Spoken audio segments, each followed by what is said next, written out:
Well, remember when you had to do this? Maybe you live in Glendale and you have to drive to Gilbert every morning. You're stuck in traffic from that commute. So many people now are still working from home, and it definitely has its pros and cons, right?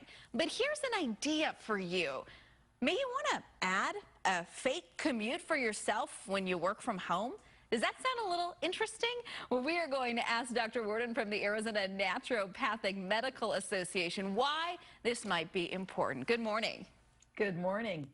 Well, this mental hack is very important for all of us. 6 in 10 people are saying that they can't transition from home to work. So when that happens, they can't get their brain waves where it needs to be, and they're stuck. So if we start creating a structure of your morning and your evening and helping you transition the distinction between home and work, it's very important to us because it's going to provide a structure for days that otherwise feel like they just blend together. You know, I never thought about this because my friends who are still working from home, I'm always a little jealous. Like, oh, that's so nice. You roll out of bed and you start working. But the mental kind of break that you get from driving home from work, or if I'm out at live shots, it really is important. Talk about why that is so beneficial to our day-to-day lives. Well, if we don't have that transition, we can be stuck. We get up in the morning and we don't take that time, that moment for ourselves, self-care, for our families, for all the things that are really the most important. And just jumping out of bed or staying in bed and getting your computer out is the worst thing that you can do.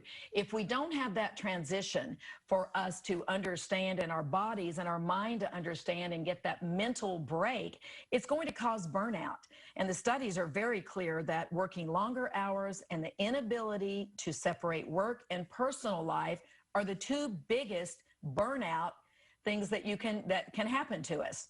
So how do we add this fake commute? I'm very interested in this. How do we apply it to us? Right. Give us your answer, your scoop. Right.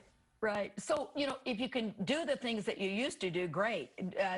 Get in your car, get up, get dressed, get out of bed, get dressed, and drive. And even if you don't go to the coffee shop, drive to the coffee shop, listen to some music, do something that you used to do. But I like this idea of let's create a new routine for morning and night. Walking is very important outside. We know that the cells in the eyes need a certain amount of light per day for it to set our internal clocks. So that affects our mental well-being and our sleep, all the important things. Walking, yoga, a short drive, meditation, reading a book that you haven't gotten to, listening to the podcast, things that you used to do or you could start doing now that you couldn't do then.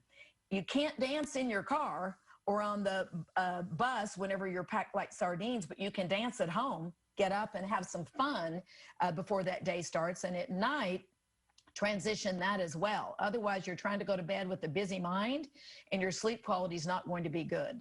This was so fascinating. I love this, adding that fake commute both in the morning and at night. Is there a particular time that we should do it, or just kind of carve out as much free time that we have for this transition period? Studies are showing that the closer to what you were used to is the best. If you were used to getting up at 6 a.m. to get ready for work, you should still set your alarm and get up at 6 a.m. So sticking closest to what your body and your rhythms were used to is going to be the best for you right now. We appreciate your advice this morning, and hopefully some people are going to incorporate that fake commute into your work week next week. Thank you so much, Dr. Worden.